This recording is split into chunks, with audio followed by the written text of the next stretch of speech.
This is the Mobile Tech Podcast, brought to you by worldpodcasts.com. Now here's your host, Tech Girl, Miriam Joie. Brought to you by Mint Mobile. Stay tuned for a special offer at the end of the show. Hi, and welcome to the Mobile Tech Podcast. I'm your host, Miriam Joie, and today is Friday, July 7th. Wow, already. My guest is the awesome Brandon Lee. Hi, how are you doing, Brandon? Hey, thanks for having me. Glad to be back. I'm so happy to have you back. There's some little esoteric things we're going to be talking about today, like those $60,000 Sennheiser headphones. We're also going to take a bit of a detour and talk about software first change. I want to talk Meta Threads with you, the Instagram app, because we've both been using it. I think a lot of my audience has been using it. And we're all kind of like, what's going on here? We're a little confused, but also excited. So talk about that. There's a bunch of phones that came out this week. Some of them are important, some of them less. Also, I completely didn't talk about the Zenfone 10 last week because it came out the day of the podcast and I didn't have one. So that's kind of the lowdown. How have you been? How are things? It's pretty good. Just moved to a new house. I moved from California to Texas because there's more room. And it's been a lot of fun trying to unpack and figure out what I'm going to do with the rest of the house and working with some cool brands about partnering for different areas of it. Got a home theater build out that's going to be very exciting, but trying to find out what I'm going to do for the rest of the house. I'm super excited to see where you take this, honestly. I think it's a cool challenge. And I want to say to the audience, if you're not already subscribing to Brandon, just do so. This is Tech Today. And see what comes out, because you're going to be documenting this on YouTube, right? Yeah, I already filmed a home tour that will come out next week. And I'm not sure when this is airing, but it'll come out probably on Thursday. And that'll be a good overview of the different rooms and my vision for all of them. So this plain background that I have behind me, if you're just listening, there's just a blank wall. We'll have really cool slat walls and lighting and all this other stuff that I'm trying to add to it. So that'll be a lot of fun to document that whole process. Yeah, I'm looking forward to see what you do in terms of kind of design for your lighting and stuff. It'll be a lot of fun. And so this will come out, this podcast, on Sunday. So I think your video will come out after that. But, stay tuned, folks, and check that out. I think it's going to be a lot of fun. I'm really super excited about it. It's like I'm living vicariously through you, Brendan. Come on, this is great. Like, when's the last time I had a chance to decorate a whole new house by myself? It's been a while. I know, it's fun. Cool. So Meta has a new app connected to Instagram, or how do we even call this? Is it Instagram Threads or is it Meta Threads? Is it a Meta app? Is it an Instagram partner app? How do you feel about it? I have a lot of mixed feelings about it. There are a lot of impressive things about it, for sure, because they were able to onboard people in the most incredible, seamless way possible. And if you look at the numbers, I think today they easily surpassed 50 million signups. And I think we're going on to day 2 of it being open. I think we were at 95 last night, so we're 95. Really high. Yeah. Wow. So yeah, that's got to be interesting for Elon to see. But despite it being really fun and exciting to see all your friends and stuff there, and there's something new and shiny, there are also things that are important to think about when you take a step back. Remembering how things work on Instagram and Facebook, things like that, where organic reach is very hard to find, especially as a content creator or brands or media. So there's a lot of requirements to pay for that reach. But it is neat to see something that is potentially something that will have a lot of people there, that will have a merging of both your Twitter audience and your Instagram audience, which is extremely unique in my opinion, and hopefully has some really great features that help you cross-promote to your Instagram. I don't know if you've seen this, but I've seen a sudden uptick in follows on my Instagram account since I've had a Threads account. Yeah, me too, a little bit. What I'm actually super excited about, I know it's not there yet, but I want to see it happening. So if anybody at Meta is listening, that'd be great. I want to see a way to share in the same way as you can say, share with a story on Instagram, right? Once you posted something, I want to see a share to Threads. and completely seamless integration on that. Because I'm going to share the same content on both, right? That's how I do it right now with Twitter. I might tweak it a little bit because number of characters, number of pictures allowed, whatever. I might, but I like to share, not necessarily at the same time, but it'd be great to have that option. And of course, a way to automate that as well if you wanted to be, simultaneously, publishing, which is generally not the best thing to do. But the bottom line is there's a lot of interesting things in there that are still very beta, I guess, like you can't edit. Of course, that's very Twitter-like, maybe those, I don't know. Do you have a paid account on Insta or not? Like a verified? It's funny because of Threads, I finally signed up for it. Okay. Do you get editing if you sign up for that? You don't. And so that's quite frustrating. And it's interesting because you can edit on Facebook and you can edit on Instagram. So the thing that they shared, as Justine would say, sharing, they shared the idea of not being able to edit from Twitter. So I found that particularly silly. I agree with you. I mean, so that was one thing I noticed. I was surprised because of Meta's history with editing. The other thing that I thought was like, okay, this is interesting, is there's no way to see a timeline of the people you follow. Like you're getting this public water cooler, everybody in the kitchen sink timeline, which my spouse, Theo, that joined just after me, like a few hours later, and they're like, why? I'm like, I don't know, honey, like this is where they're at. And there's a learning curve. It's a little confusing because, unlike Blue Sky, for example, that exactly mimics the Twitter interface and experience, this is a bit different. It's kind of like, it's got its own vibe, but it's very easy to figure out. Like just poke around a bit. It's just still like, I don't know. I feel like excited at the same time as I feel really worried, because now I feel like if this makes me almost want to leave Twitter, because I have a lot of commonality between my Twitter graph and my Instagram graph. And I'm like, at the same time, it's the end of an era for me. This is the first time that I'm really considering leaving Twitter or not posting anymore. Because until now, even though I hate all the stuff that's been going on, I started in 2007. I started on Twitter with text messaging when, you didn't have a mobile app yet. Like it's a part of I'm very attached to it. So this is exciting that there's an alternative, but at the same time, I'm like, oh my God, it looks to me like social media is going to be meta. Like everything's going to be in meta. Like, is that a good or bad thing? Twitter's going to become this weird little side thing of like extremists, right? And then Blue Sky's going to be like the little train that could and should, and you can stick around, right? Choo choo. And then, you're going to have like Meta just eating the world, because at the rate that they're gaining traction right now, even if it's not exactly the same experience as Twitter, I can totally see a lot of us, creators, reporters, the people who love Twitter because it was their news like stream, right? Moving over to this, assuming Meta doesn't mess up moderation like Twitter did, right? Yeah, what's interesting is I have a feeling it's just going to be everything, and it's just going to be another social media monster mouth to feed.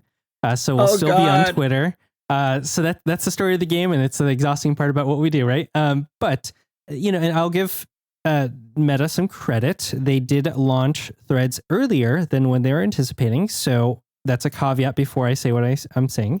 But there's still a lot of things that are not there that I definitely miss from Twitter. So obvious options like searching, DMs.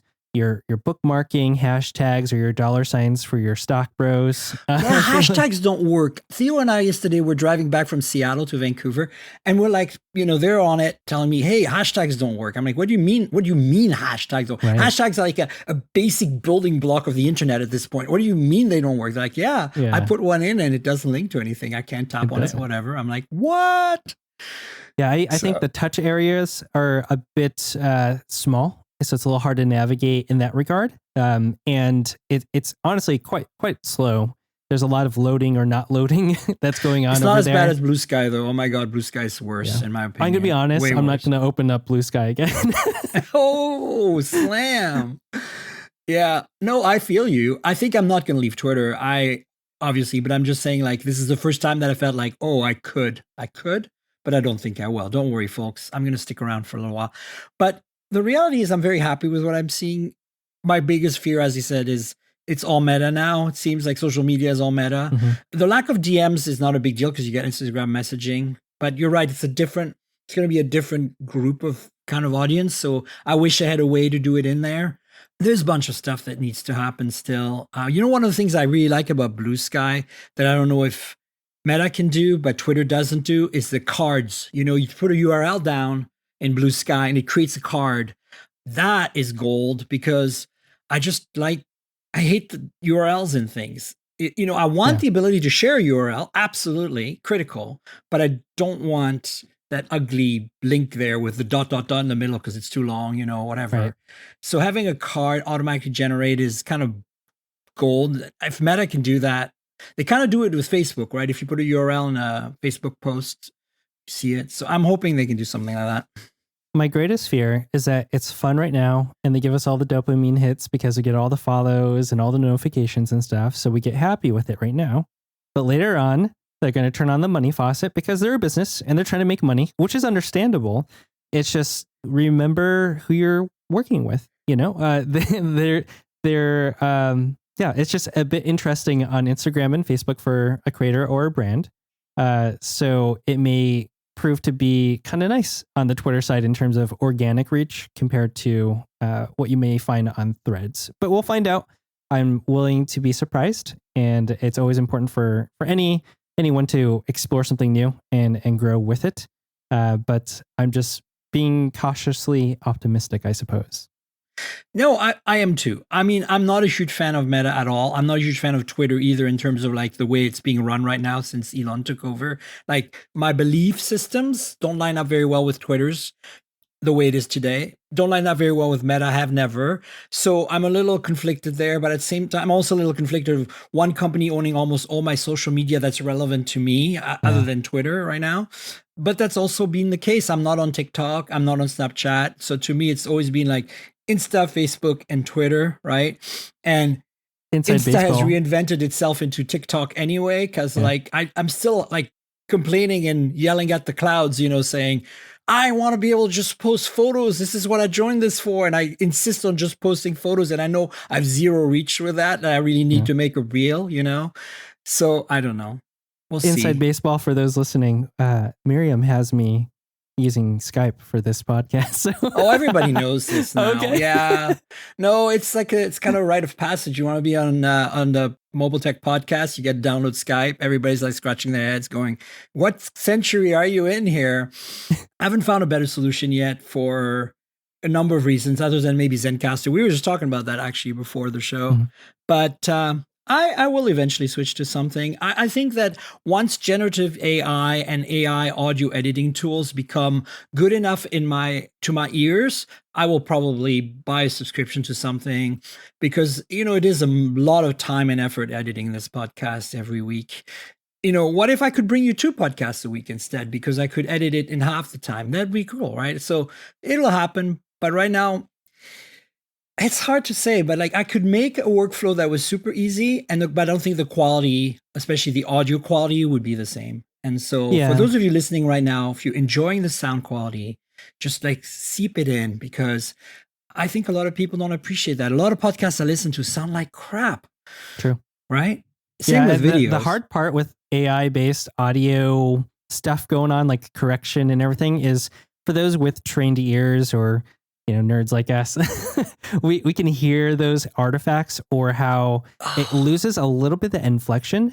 It sounds a little bit robotic. It's good enough to pass like the test for most people, but for those of us who really care about audio, it'll bother us. So I totally get that. There is a cool thing though on Premiere where it'll auto edit your podcast if you have multiple angles and audio, and it'll just chop it all up. It's crazy. So that part, in terms of the video editing side, is quite robust, but it's only on Premiere right now with a third-party plugin. Yeah, and I think that would be the kind of help that I would want. I would want kind of meta edits that I can refine, by dragging a little slider and then adjust manually if I needed to. That would work, but I think right now a lot of the automation takes away from my ability to do the stuff I really want to do in addition to what they're doing, which is kind of the problem, right? So we'll see how it goes. But speaking of Meta and Threads, what are we calling it? Are we threading? We're not tweeting anymore. Hopefully not threading.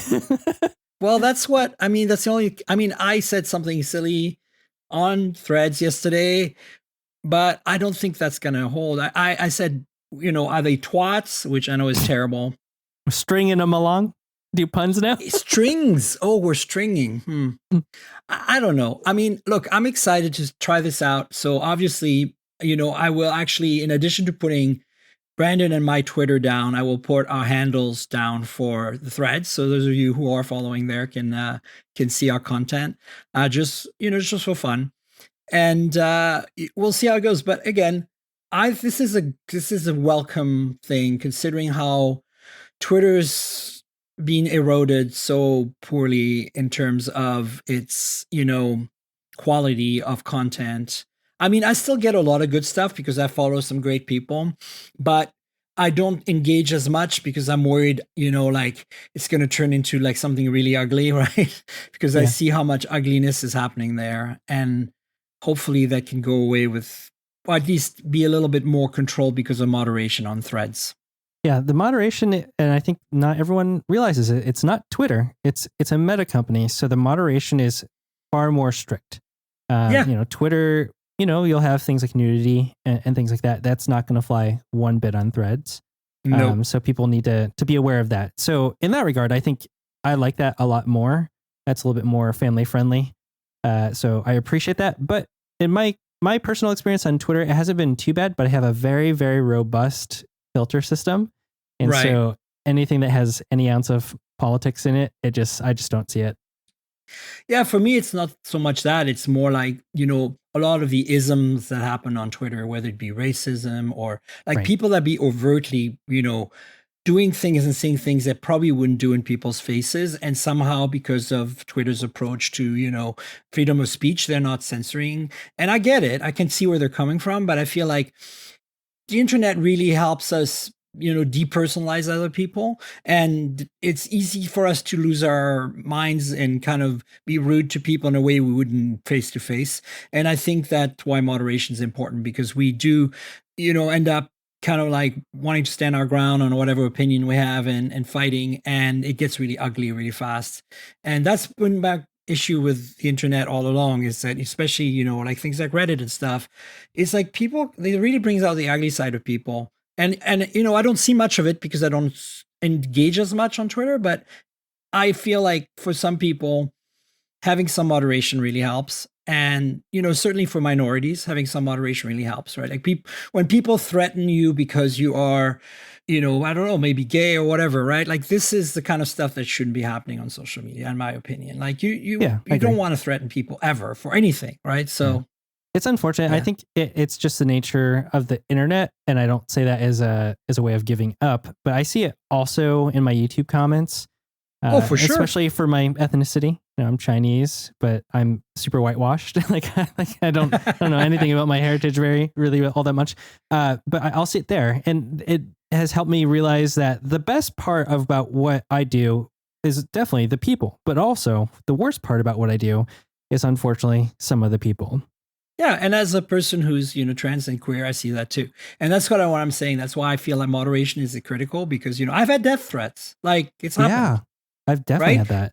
And like I think that moderation basically puts the kibosh on people kind of going to that extreme because they can't. Like it's just stopping them from doing it, maybe, right? And so I feel that's why it's important. Like I wish it didn't have to exist. Like I want people to be able to do what they want, but clearly they're attacking other people in a way that's not acceptable. So we have to, it's like, basically, rules only exist because people did something stupid. Every rule we have in the world, every law we have in the world pretty much exists because somebody did something idiotic. And now we have to have rules. Now we can't have fun anymore.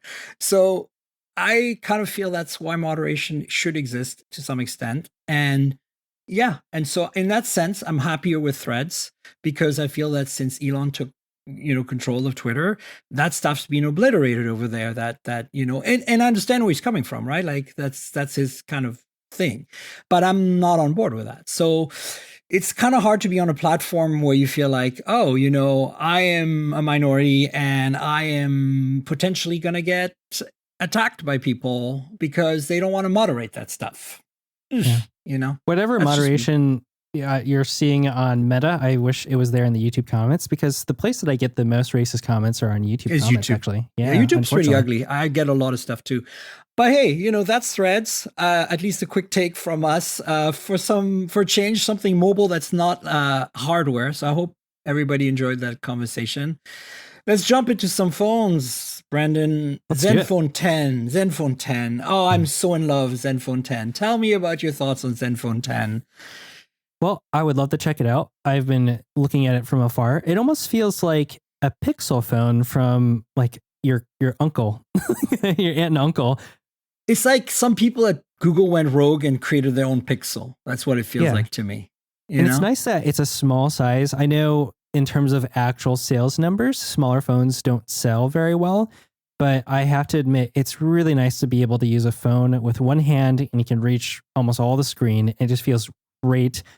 Their design, the materials are great as well. I've used Joshua Vergara's, his previous one, and that's really nice. And their new logo is a lot of fun. It looks a little bit like Star Trek. Mr. Michael Fisher might like it. But overall, I think it's a really great looking phone that I would love to check out. Yeah, so I'm gonna ping Esther, PR lady, and see if she can send me one. She's not very good at responding to my emails. I'm not, very high up on the list here. I don't know. Asus doesn't seem to have a lot of interest in working with media and creators.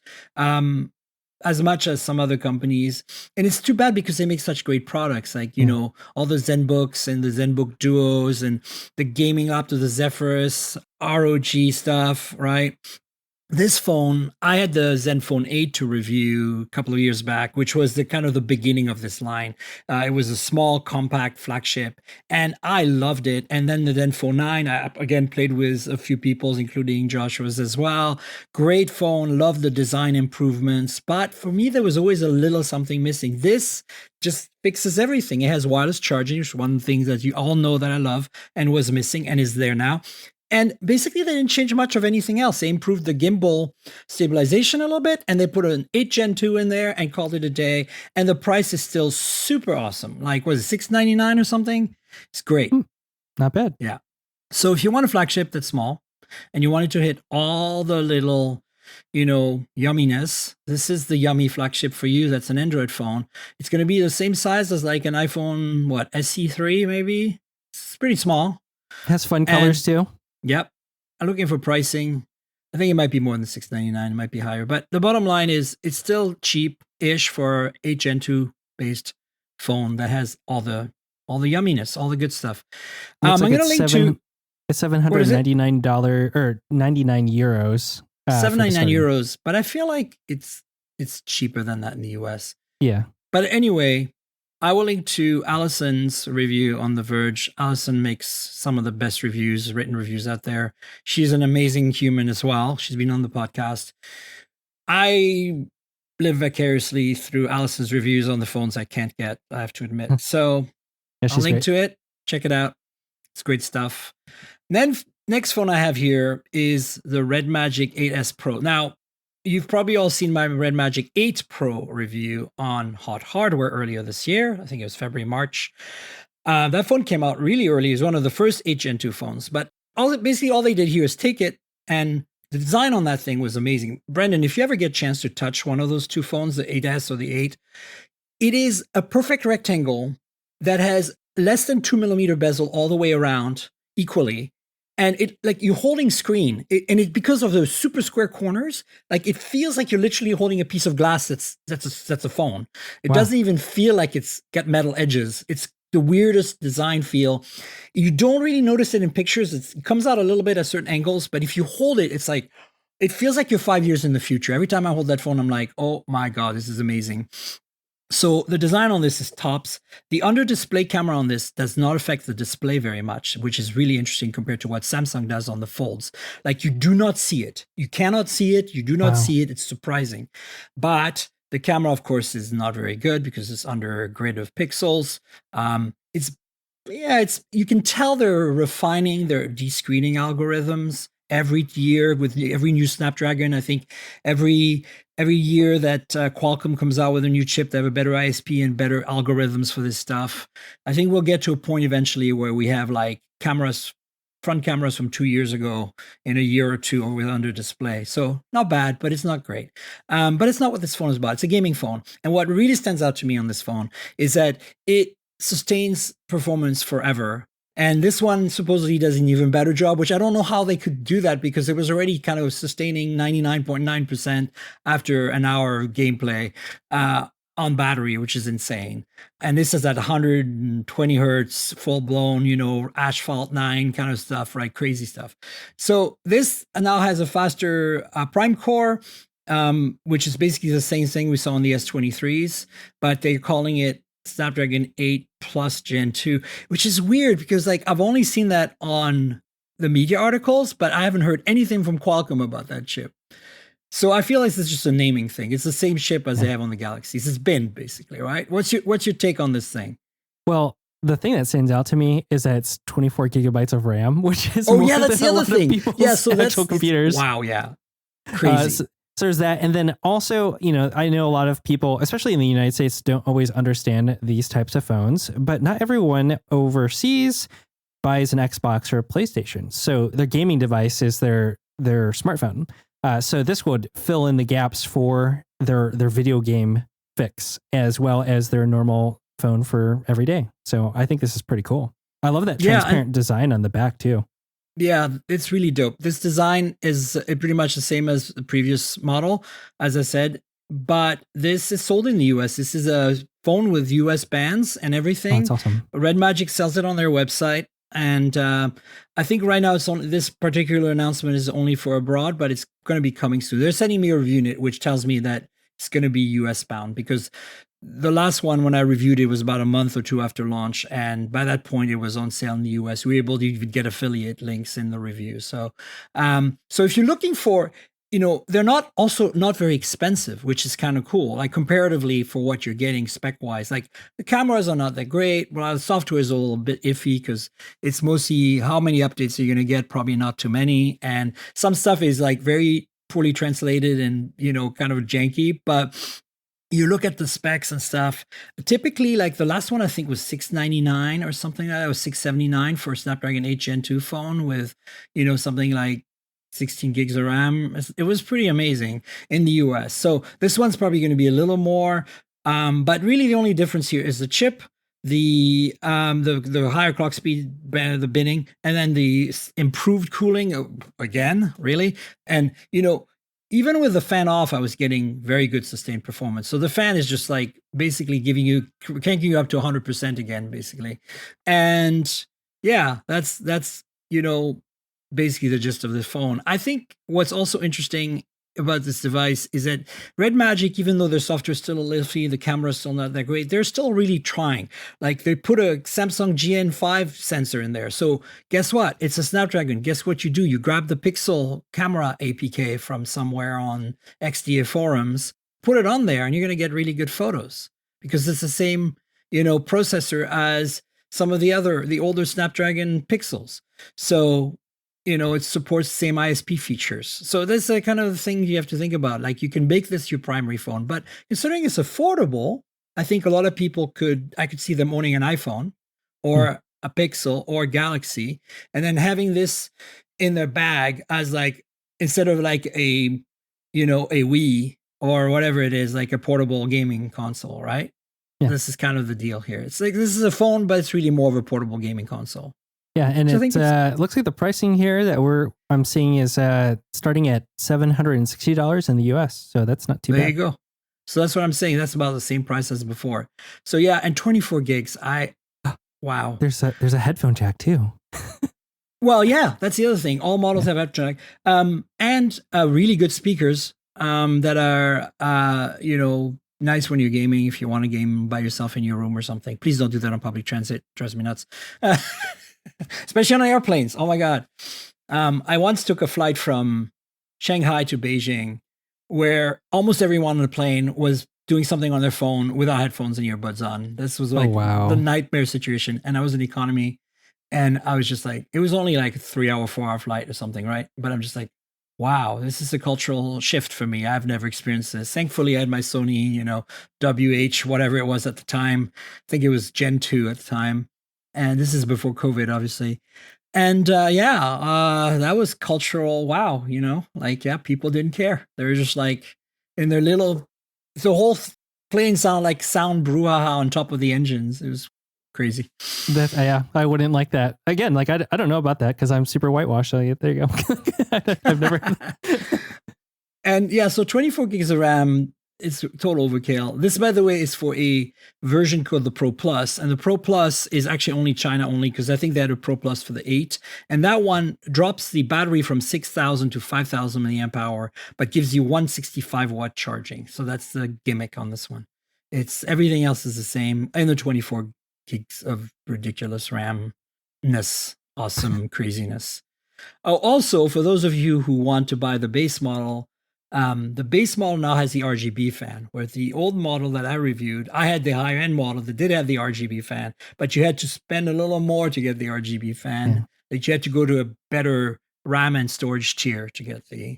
Yeah, so now all of you us get can it get from more base. frames per second from the RGB. Oh, you want the RGB fan. What I love about this RGB fan is that it's not addressable. Like, you can turn it on and off, but there's no way to control the colors. It's just like on and off.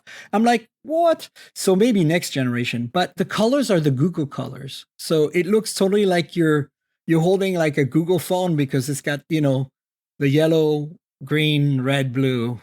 It's just cute. Yeah. Anyway, RedMagic, I would never recommend somebody buy them as a primary phone unless you're really on a budget and gaming is all you do and you're really hardcore and you need a phone. But I have to say, I love the fact that they're continuing. Like, they're just doing it. Every time a new Snapdragon chip comes out, doesn't matter what it is, they just come out with another series of phones. And they obviously are selling enough to make this a business. This, RedMagic's part of Nubia, which is part of ZTE. Or ZTE if you're in the US. So it's like, it's a thing. It's a thing, and it persists, and it doesn't suck, and it has its magic. Pardon the pun. Oh, wow. Miriam, really? Okay. OnePlus Nord 3. I don't know what to say other than there's a Nord 3, and it's a flagship essentially, because you look at the specs, right? Look at this, Brandon. MediaTek Dimensity 9000. That's a flagship chip, pretty much, right? Yeah. That's like having an 8 Plus Gen 1, like close enough. And it has everything. It has all the specs other than wireless charging, of course. That OLED display is 1240. It says 1200p display, which is crazy. And it has, the camera is the same camera system as the OnePlus 11 5G. That's a good camera system. So, the original Nord was kind of Carl's last hooray before he left to create Nothing. And that's why this, I think, phone is interesting, because Nothing Phone 2 is about to come out. And this phone is kind of like, OnePlus is saying, hey, we kind of started this trend because Carl was with us. Don't forget us. We have a OnePlus Nord 3. And I think it's actually pretty exciting in terms of specs and price. I just feel like, why would you buy this over Nothing Phone 2 when, the whole Nord thing is Carl Pei's thing? Yeah, get the real thing. What's your take on all this? Well, I mean, I think it's good to have more options in this price point, especially with great specs. And it does look like a really clean phone. But yeah, you're right. When you have a Nothing Phone 2 out there, it looks pretty cool. Like, you want to go with that cool one with great software and a community that's building up over there. So I personally would go with a Nothing Phone. Yeah, I feel this has got a bunch of really sweet things about it. Like, it's got the alert slider, but I'm still kind of feeling like, I don't know. I feel like the ship has kind of sailed for the Nord. And of course, we don't get the Nord the same way in the US. We got the Nord N series for North America, and it's detuned. It's more like the Nord CE series, which is a detuned Nord for Europe and Asia. And, I kind of wish we got this, but who would buy this? Like, if OnePlus can't even sell to the carriers anymore, like it is happening here right now. Like I think the OnePlus 11 5G wasn't sold to carriers, was it this time? I don't think so. Yeah. So there you go. I mean, how could you justify bringing this in? It seems like one of those phones that you get because you need a phone and you have a certain budget. Yeah, right. which is fine. There's there's a spot for that, but it doesn't have a wow factor. At least the Nothing phones have something you're like, oh, that's cool. And so even if you weren't specifically shopping in that price range, you might actually go with a Nothing phone because it has that secret sauce of really cool, fun design and a culture going on with it. And so this one just feels like, yeah, we're just getting it because we need to. Yeah, I think it's the same problem OnePlus has had for a while where they're not really in tune with what's going on, right? Like I think the Nord, when it came out, the original, was significant because there was nothing in that price bracket, right? Mm-hmm. Pixel wasn't where it's at right now. It had the Pixel 5 at the time, and the Pixel 5 was a mid-ranger. It was competitive, but it was overpriced for being a mid-ranger. And then the 4A 5G was the one you really wanted back then if you were price conscious and you wanted to get your best bang for your buck value-wise. And it lacked a lot of things the Nord had. So the Nord was in its own little world. But we just talked about Zenfone. We just talked about Nothing Phone 2 and even Nothing Phone 1 last year. We talked about, we haven't talked about, but I'm going to bring it up. ThinkPhone by Lenovo Moto. It's very affordable, really well-spec'd, well-rounded phone. Very niche also. Has a bit of a design thing going on with the fake carbon fiber and the Lenovo ThinkPad branding. And has some cool features that if you're a business kind of person and you don't really care about cameras or whatever, might appeal to you. In the same way as Nothing has a glyph and stands out because of that. In the same way as Zenfone is a small flagship. And each of these phones brings something to the table in that price point. And the Nord kind of started all that in a way. Yet here's the Nord 3. And on paper, there's nothing wrong with it. It looks good too in that color. I think it's great. But as you said, this almost looks like a play for the carriers in Europe, almost at this point.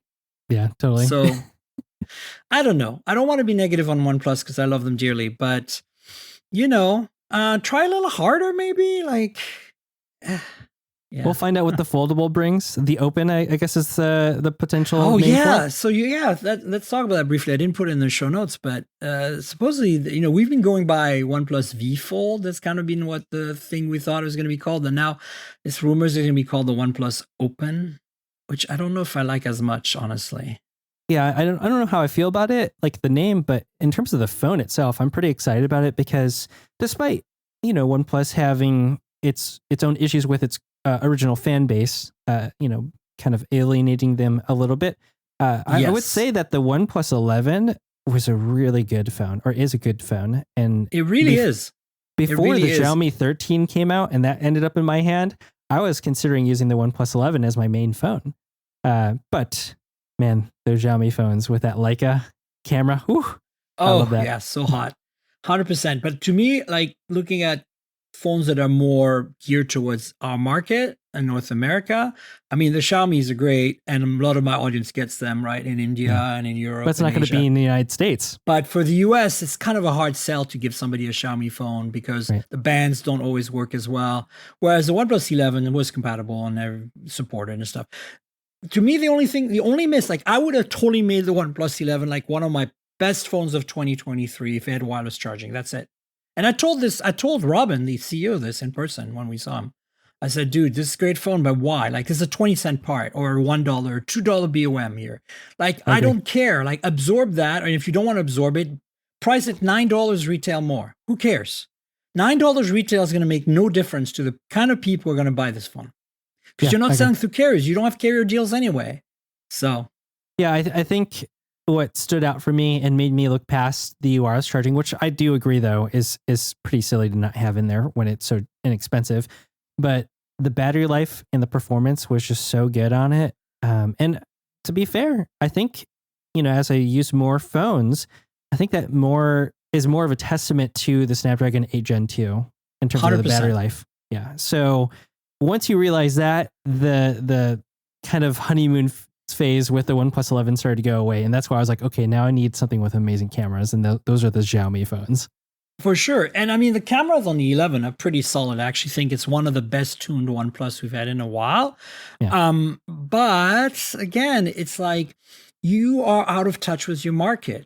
You look at this OnePlus Nord 3 and you're like, okay, well, with Nothing Phone 2 coming, how could you knew this? You've known for months, for years, this was going to happen. You've got the guy who started Nord doing his own thing out there, and you're coming out with this, like it's like they're on autopilot. And it's the same thing with the 11 5G. Some person in Shenzhen at OnePlus were like, BOM is a little high, let's remove wireless charging. Or, oh, we don't need that feature because nobody in China uses that feature. This is not a phone for China. The 11 5G is a phone for North America and Europe. Like, how can you look at a Pixel 7a and a Apple iPhone SE3 that costs $500 and have wireless charging and say, oh, we don't need wireless charging on this flagship? Right. Like, table stakes. Okay. Yeah. Like, I'm sorry, like a lot of people are like, Miriam, you keep talking about OIS and wireless charging as if it's life and death. And I'm like, yes, but at the same time, I know that some people are never going to use wireless charging. OIS, at least, it's a net positive no matter what, because you can open the shutter less, right? Yeah. So, well, in wireless charging, there are all these great accessories that are out there now that allow you to use it for docks and, everything else. When you have a wire plugged into it, that's a part that could potentially break. Like, I've had so many USB cables break on me, so that stinks. But also, if you get those cases that have the MagSafe ring on it, and we're going to go to that standard anyways in a year or two for Qi charging, but you can mount it onto those MagSafe based chargers. And now you have this really awesome setup on your desk where you can actually have your phone displayed to you. And it's really nice. So once Qi charging standard 2, I think that's the name of it. Yeah. I think once that comes out and people start experiencing that robust accessory ecosystem, I think they'll start changing their mind. Yeah, I have a wireless charging stand on my desk. That's one of those, facing you kind of ones. Yeah. And it's awesome because I can just leave my phone there. I'm not touching it. It's charging. It's keeping it charged. When I leave, I just grab it and go. I don't have to unplug anything. It's clean. It's clutter free. And I see my notifications. So then I can go on my laptop and address whatever I need to without opening the phone up. But I still see it's like having a second screen that's ambient, you know? And because it's charging, I don't care that it's wasting battery showing the always on display and all the notifications, right? It's got some benefits. And if you're in a car today, most modern cars have a charging pad, and it's nice to throw it in there because if you're using Android Auto, you're draining a lot of juice out of that phone. So now you're keeping it maintained so that when you walk out of your car, you're still at the same level of charge or something. But, speaking of OnePlus, I'm going to skip the Honor 90 so we can talk about it in a second. And we talked so much about Nothing Phone 2 that I want to talk about this video that Marquez did, right? Which is a third of it about the Phone 2's design and the glyph interface. You saw that video. I think everybody did. What's your take on that? Yeah, it's really cool seeing the refinements that they made to it. It does maintain a lot of that design language that made them really popular. So I love that part. It's interesting that it has a curved back to it. So I know some people don't like that because they like the little flat look, but when you actually put it in your hand, I would imagine, I don't have the phone. I wish I did. But like when you put phones in your hand that have a curved back, it feels more comfortable. It's like you use an iPhone right now, that's just like a flat back and it kind of digs into your hand. So having a little bit of a curve in there will make it feel a lot more comfortable and premium, in my opinion. And having more robust glyph lights so they're broken up and you can do more with it is very exciting. I have the phone and I can't talk about it, but I can say, since Kyle posted photos, that if you go to my Instagram, check out the 10 photos I posted. I only posted 4 on Twitter because picture limit, but check out my Instagram for some random photos, some in low light, some ultra wide, some telephoto, some excessive telephoto. Like one of them, you'll see one of the ones, the ships with the daylight on the ocean is a 10x, like it's maximum zoom. But did I see it right in his video that is it a gray color? It's gray. It's gray. Okay, interesting. Do you have a black one or a white one? I guess we'll find out. I can't comment on that. That's fair. What I can say, but I was saying is, the glyph stuff is definitely interesting and improved. And what you see in his video does make it a little less gimmicky and a little more usable, I think. I can't talk about this phone, but I can talk about the previous phone. And in my experience using the previous phone, honestly, that's the thing I love the most about the glyphs is that I didn't need it, but it was icing on the cake because the phone was so well balanced. It was such a well designed, everything was good on that phone overall for its specs, right? It's nice seeing an Android phone that puts a lot of attention into design in ways that you kind of expect from Apple, but in its own unique way that's not trying to be like Apple. So, the even bezels is really cool. Even just looking at this one still from Marquez's video of the phone too, seeing how the back bezel and the curves of it are just completely even, and it folds into some of the design into the actual, like the transparent area, is really cool to see. So I definitely appreciate what they're doing over there. And then like the glyphs being used for notifications and stuff like that he talked about is really neat. Even the charging, rates and timers is cool. I think, they've got something here. Nothing has something, and stay tuned for my review next week. And Jane, if you're listening, send Brendan a phone. He needs to review this. It's going to such a great device. But look, I'm super excited about this phone. And you saw my photos. You can judge for yourself, and I'm glad that nothing exists. I love their earbuds. I've got all of them, and they're some of my favorites, honestly. Once you tune them a little bit, they're mwah. And they're just doing such good work. And I hope they can stick around and continue doing that. So I'm super stoked about the phone too. And you check out the photos. Honor 90 is out. That phone came out in Asia, I think, a while back. And now it's available in Europe. And just as a refresher, this is a very, very well-made, designed, built, high-quality mid-range phone, premium mid-range, Snapdragon 7 Gen 1, 200-megapixel camera system. It's got a bunch of cool stuff, a really nice 1200p, again, AMOLED display. That seems to be where the mid-range is going now, even though some flagships are only 1080p still. And of course, fast charging, big battery, all of that. It's priced a little more premium-ish, 500 to 600 euros. So probably would be the same if it was ever sold in the US. It won't. But look, I appreciate that Honor exists and kind of came out of Huawei and kept a whole bunch of the Huawei mindshare, like the engineering know-how, the design know-how, because Huawei made some of the best phones. I would say that until the whole ban, it was Huawei driving innovation for Apple and Samsung even. And so having this company come out that can use Google mobile services and make phones with all the googliness that we expect.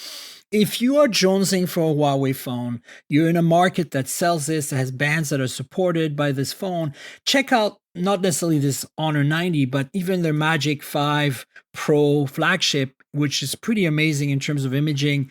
These phones I think are very interesting. And if you're jonesing for that Huawei vibe, they're kind of still there, but they're changing. They're diverging, obviously, from Huawei main line, right? And they're trying to define who they are themselves, which is fair.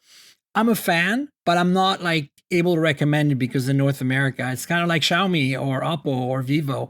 Love their stuff. It's a little easier to recommend Xiaomi when they make the Ultra, right? Because that's right. The bonkers camera phone. But I want that phone so badly. I don't have one. Yeah, I mean, right now, I guess, what do we have in the United States for options? We have Samsung, Apple, Google. Nothing is finally breaking into the scene. And then we have OnePlus. That's really it. Oh, Motorola. Moto. Come on. Moto. We forget Moto. It's fine. I think the reason we forget Moto is that I hate to say this, but it's kind of true. So I'm gonna be honest. They were kind of forgettable for a while, right? Yeah. This Razr looks cool though. Yeah, that's my point. They've come out with a bunch of new phones that are pretty great. They've kind of woken up, I feel. And it started with, I kind of feel like it starts 2023. Like they're kind of a fresh slate. The Thing phone came out. I know it's Lenovo co-branded, but it's really a Moto phone. Like if you look at the way it's designed and everything, and that phone was so good.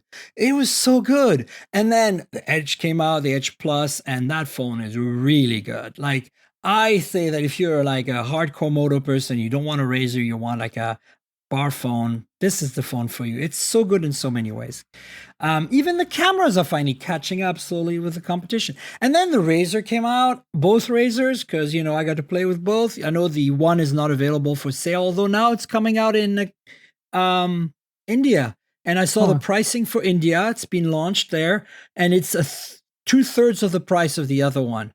So we can expect the US pricing to be $999 divided by 66. So that's what, $666? Uh-oh. Make it 67. I'm guessing, right? So I figure what, $649, something like that might make sense. Look, it's very competitive, right? So my point is the Razer, they've got a total hit on their hands with the Razer, no matter how you cut it, whether you're looking at the Plus or the non-Plus, which is called the Ultra Broad. Like, this is a really compelling product. I loved the Razer Plus. I still have it in my pocket so much. I love it. I want to try it out. I saw all of your reviews on it, and I was like, this is cool. And it almost makes you wonder, what would it look like if Moto made it seem like all they make is foldables right now? Because you had the Razer from back in the day, like back in the day when it was like Razer thin. Well, that's the name, but like if it was like a flip phone, like there are a lot of Gen Zers that would not know what we're talking about right now. But that was something that literally took over the world, and it was known for being that clamshell design. And so, what would it look like if Moto made it so that when you think about their phones, you again think about that clamshell design, and it's their foldable smartphone? Yeah, I kind of feel like I've told them that now, when at the Razer launch, I'm like, this is your phone. This is your flagship, really, even though you've got the Edge Plus, which is an awesome phone in its own right. Like, I just really think they're going with it because they're spending a ton of money on the marketing, and I think they're doing the best they can. And it's going to really depend on, segue, it's really going to depend on what Samsung does in Seoul on July 26th. It's now officially the dates. We all knew it was Seoul. We all knew it was July 26th. The rumors had been swirling for a while. I will be in Korea, folks. So I'll have a hands-on hot hardware. Yeah. It's interesting that they're emphasizing it in a lot of their verbiage, flip side. Yeah. And not fold. I wonder what that's about. Well, I think, look, every time I show a fold, like a book style fold to a non-techie person, they're like, oh, wow, cool. That's crazy. Not for me, right? If I show them a flip, like the Z Flip 4 or the Razer Plus 2023, they flip out. Like, they love it. They go like, wow, what the hell is this? This is amazing. And then they're like, it must be expensive, it must be fragile. And I have to debunk all that stuff and say, no, it's actually not too bad because there's lots of deals. Carrier sells them. They all have some kind of dust and water resistance, right? So basically, you're going to benefit from some durability. The screen folding thing is still, like Theo's got a Z Flip 3. They've had it for over a year. We just replaced the screen protector. We went to the Samsung Experience Center. So it was wearing out, like delaminated from the screen, right? And it's kind of scary, but the screen was in perfect condition and they fixed it and it was fine. It would cost me like $20 or something. Oh, that's not bad at all. Because I'm the one who went to the store to do it. But my point is it was really affordable, and it was because it's out of warranty now. But if it's under warranty, your first one's free. So there you go. Yeah, I was hanging out at a friend's house, and his wife had a Flip 3 or 4. And they have some rowdy kids. And they go to the beach and all this other stuff, and she's still rocking that thing. It works just fine. And I'm like, okay, I'm really impressed. And it's really nice, that form factor. Yeah, so I feel like, when people flip out about the flip phones, I tell them, no, you can have this. This is ready for prime time now. Like, since the Z Fold 3, I've been telling people, I think you're good now. And I think the Z Fold 4 is even better in that sense. I think Samsung's definitely going to bring something to the table on July 26th. And I think what we're going to see in Seoul is an emphasis marketing-wise on the Flip because of that. Because I really think this is the form factor that resonates. And if they're smart, now that Moto's done 2 tiers, one that's, doesn't prioritize the front display because some people don't care, right? At all. Like, we've had this debate in our little thread of conversation amongst media. Like, there are people, like, even in our thread, who say, like, what's the point of the Razer Plus? I don't want a front display that does anything. To me, that's how it limits my engagement with the phone. And that's a good thing, right? And I get that. And then, of course, the price saving, right? So what if Samsung does the same? What if there is a Z Flip 5 and then there is like a Z Flip 5 Lite, or whatever it might be, right? Yeah, that's an interesting thought. And it might actually, in Samsung's case, the fact that we haven't seen any leaks of two phones, it might be the exact same chassis, but like detuned processor, some other changes that make it a little more affordable, kind of in a way what Moto did, right? And I think, like, I don't really have any idea. I right now I'm going with the assumption it's going to be one flip and one fold. But what if? And because at this point, now that Moto's done it, it would make sense for them to try to hit like a $599 or $699 price point for a much more affordable monthly payment on a carrier deal, right? Having a foldable at that price point is honestly something that's pretty awe-inspiring. If you really think about it, you know, how far we've come, and I guess has it really been 5 years? But like those things were pretty dang expensive when they first came out. And to see something that's so accessible that, you know, any of my parents could just easily walk into a store and get for not a lot of money is really exciting. Yeah, I think the first fold, which was a disaster, was given to the media during COVID, at the start of COVID. So 2020, I want to say. Wait, how do we get to 5 already? No, it's 2019. It's 2019 because 2020, I went to San Francisco and that's when they launched the Z Flip. Just before COVID in February, they had the Unpacked event for the S20, the flagship line, and that they give us the Flip at the same time and said, "Oh, here's the Flip," but the Fold was already out. Wow. Wait, was the Fold 2 really just a revision that came out sooner than usual? Like it wasn't a 1 year refresh, but like a mid-year refresh because they had issues with the first one? So the Fold was 19, then it was a year and a bit until we got the Fold 2. And then for the Flip, it was like February, we got the Flip, and July, August, we got the Flip 5G, which was just Gen 2, right? They made a few improvements, but overall same chassis, just a newer chip. And that's when they put the pre-applied screen protector on, the first phone with the pre-applied screen protector. And then it came out at the same time as Z Fold 2. So basically the Z Fold 2 also had the pre-applied screen protector and kind of had the form factor we expect today with a redesigned hinge and stuff. And they've just been iterating on that. It hasn't really evolved that much since, other than new chips and stuff. So this new generation coming out at the end of the month in Korea should be really interesting because let's see how much they've learned from what the competition is doing. I'm a little worried that being Korean, they're kind of like doing their own thing. And we're going to be, on one hand, excited because there's going to be improvements for sure. But on the other hand, it'll be like, what? You didn't make a cheap flip phone? What is wrong with you?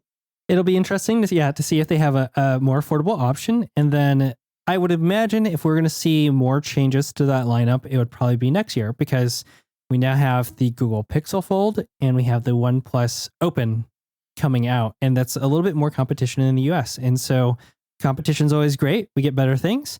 So yeah, I'm definitely excited to see what we have whatever they unveil on the July 26th. But I'm even more excited to find out what they do with the Fold and Flip 6.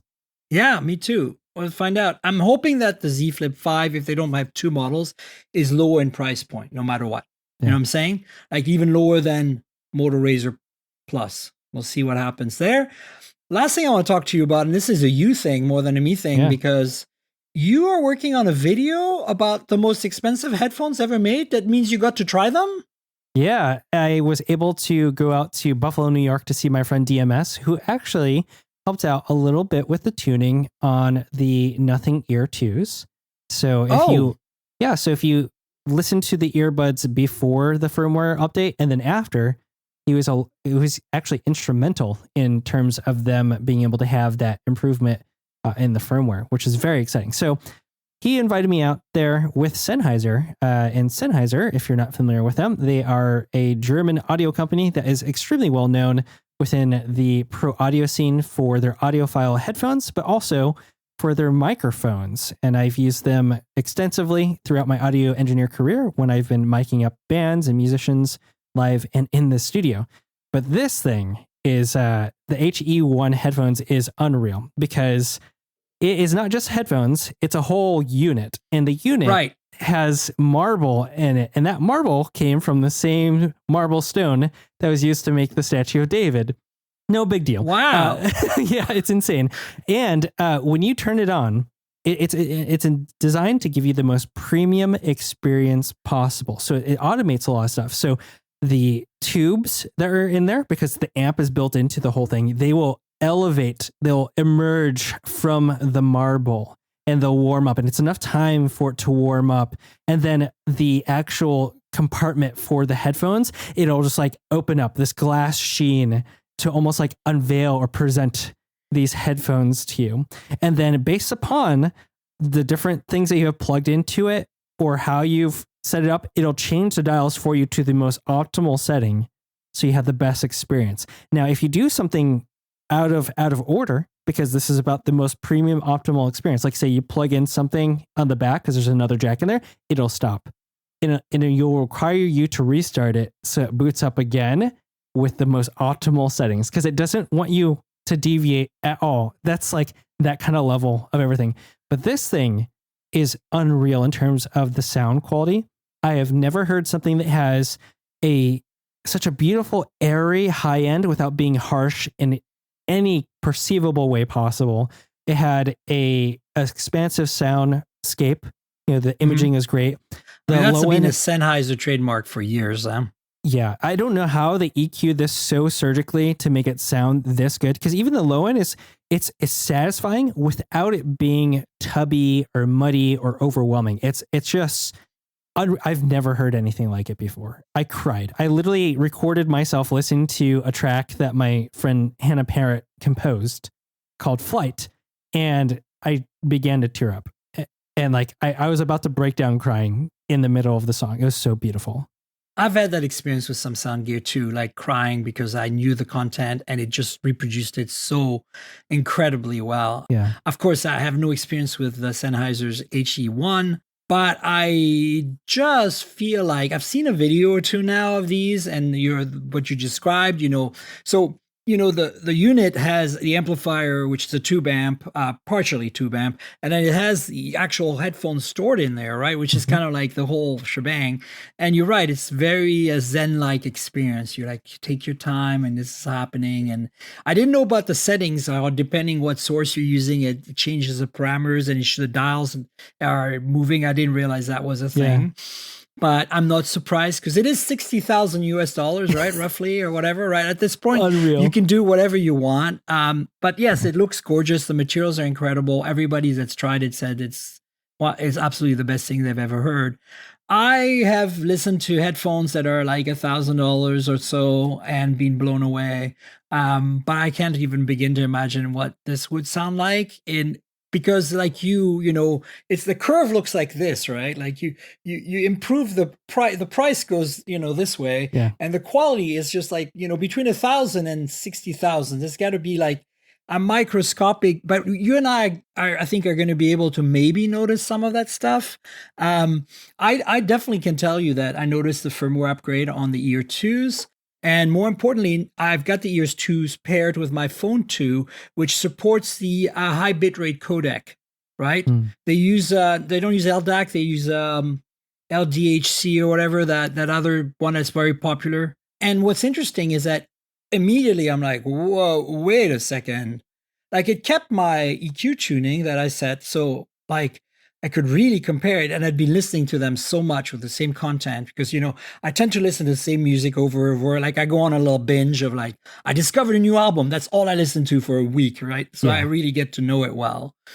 And so, yeah, I mean, again, nothing compared to the Sennheisers, but I'm just saying like, it's interesting how you and I are able to distinguish things more than some people because we're trained ears, which is also a drawback because we hear all the defects. We also hear like, what I hate the most about really good audio gear is when I listen to a recording that I loved on acceptable audio equipment, and then on exceptional audio equipment, it sucks, because I start hearing defects I didn't notice before, and I'm like, oh man, it's kind of ruining it in a way. Yeah. That's the worst. But sometimes it's the other way around. Sometimes you're like, oh my God, I didn't hear that little, page ruffle in the back. Or whatever it might be. And to be clear for the audience, I don't consider myself an audiophile. I'm not the kind of person who would spend incredible money on like pure silver cables that are like blessed by the goddess or something, like it's not my thing. but I do know I'm an engineer and I understand audio well enough. I worked on DSP and image and audio processing for a long time. So I understand the principles of digital audio and digital audio processing. And so for me, it's like there are things that I notice because I've been taught to listen for them.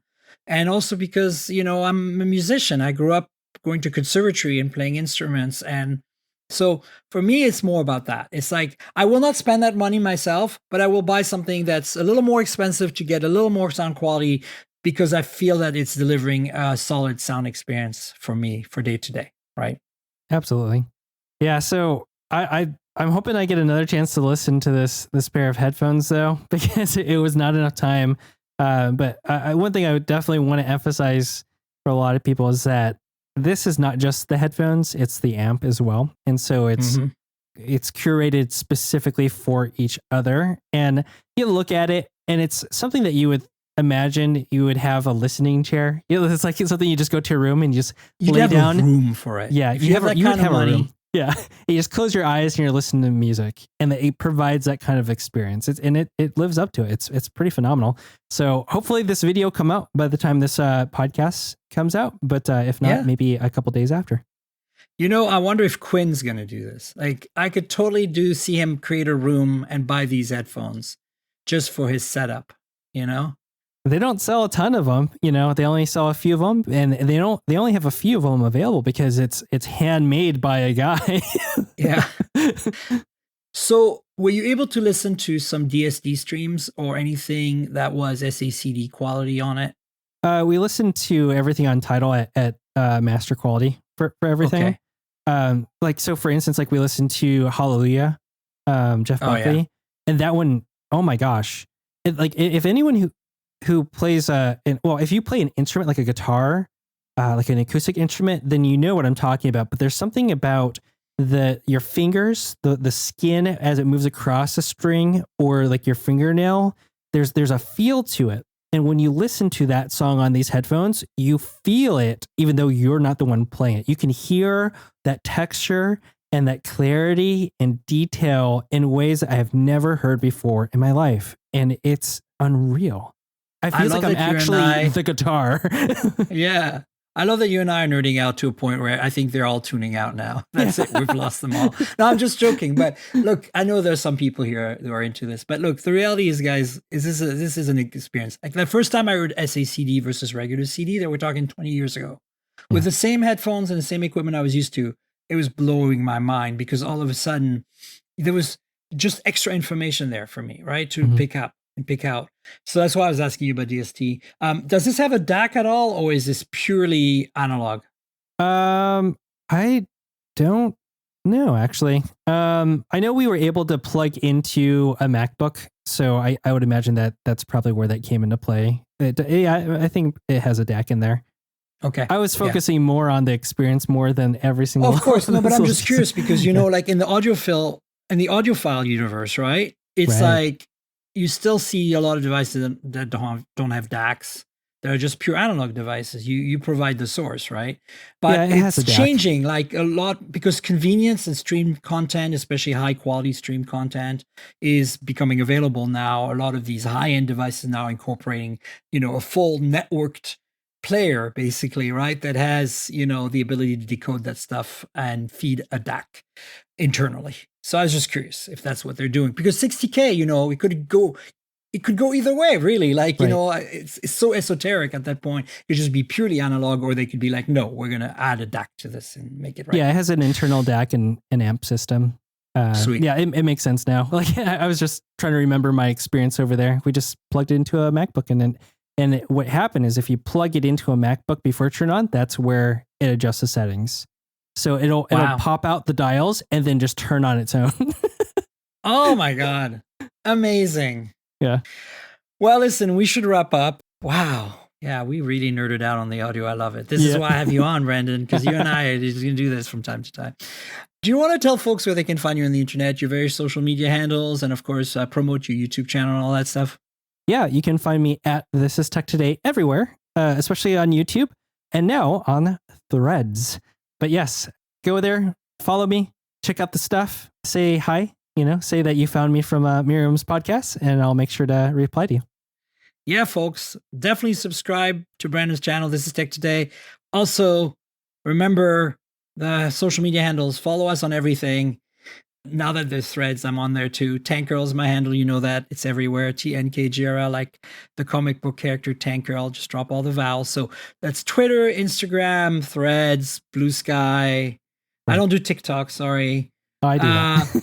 Yeah, I know. It's cool. I'm even on Amazon. Oh, yeah. Yeah. Right on. So follow me on the social, and you know where to find the podcast. It's at mobiletechpodcast.com or on Google Podcasts, Apple Podcasts, Pocket Casts, Spotify, everywhere good podcasts can be found. And so subscribe, tell your friends. There's also an RSS link there if you want to like subscribe old school way. If your app lets you review or rate the show, please do that. YouTube channel exists as well as supporting content for the podcast, unboxings, hands-ons, that kind of stuff. YouTube.com/mobiletechpodcast. You know how YouTube works. So like, subscribe, tell your friends, click the bell, comment about the podcast, all that good stuff. And then, yeah, Patreon. So, Brandon mentioned earlier that we're talking and doing things in video, and you're like, wait, there's video? Yeah. If you're a patron, you can support me and get a video version of the podcast in advance with maybe less edits. Sometimes I leave extra stuff in there. And then, you get the audio version later on. So if you want to support me, that's one way. There's also a Discord channel you can join through the Patreon and a bunch of other stuff. So if you want to help me financially, Patreon's the way to go. Patreon.com/TankGirl. That's Patreon.com/TNKGRL. And of course, if you just want to donate something, maybe you don't like Patreon, there is a little PayPal link in the show notes. You can click through that and it brings you to a box. Put like $5 so I can pay for this lovely coffee from Vancouver provider JJ Bean. And help me if you can. And then I want to thank our sponsor, Mint Mobile. I review a lot of phones, so I'm constantly juggling multiple devices. While that's fun, it also means I'm spending a lot of money for wireless service on multiple SIMs. Thankfully, there's Mint Mobile, and that's who I'm teaming up with for today's podcast. If you want to save money on your wireless service, switch to Mint Mobile. You've probably seen the Mint Mobile ads featuring Ryan Reynolds, but let me quickly tell you how fantastic their service is, especially for tech-savvy early adopters like us. Mint Mobile offers premium wireless for as low as $15 a month, and you don't have to sacrifice any coverage, speed, or data. They're built on the nation's largest 5G network. They keep costs low because they sell direct to you online. They cut out the retail stores and salespeople. Why should you pay more than you have to for access to the same network? In my experience testing phones, Mint Mobile delivers the same data speeds and call quality as the big three for a fraction of the cost. Switching to Mint is super easy. Thanks to their eSIMs, you can sign up and activate immediately right on your phone from the comfort of your home. No more standing around waiting in line at a big wireless store. You can keep your current devices and phone number and easily switch services. And if your phone isn't eSIM compatible, Mint will ship you a new SIM card free of charge. The whole process only takes 15 minutes, and if you get stuck, Mint has a great customer service team to get you through it. All Mint Mobile plans include unlimited nationwide talk and text, plus lightning-fast 5G and free mobile hotspot. Mint will show you how much data you use each month and recommend plans that save you money. Mint also offers a modern family plan that lets you set up a super affordable family plan with as little as 2 lines. Use my link, mintmobile.com/mobiletech, to get premium wireless starting at $15 a month. Stop paying more than you need on your wireless bill and start saving big with Mint Mobile. And I want to thank you, Brandon, for being my guest. So good to have you back on. Thanks so much for having me. Appreciate it. Absolutely. We'll have you on at some point again so we can nerd out about audio. And folks, stay tuned. I have another show next week, of course. So until then, cheers, everybody. This has been the Mobile Tech Podcast with Tank Girl, proudly presented by worldpodcasts.com. You can visit us online at mobiletechpodcast.com.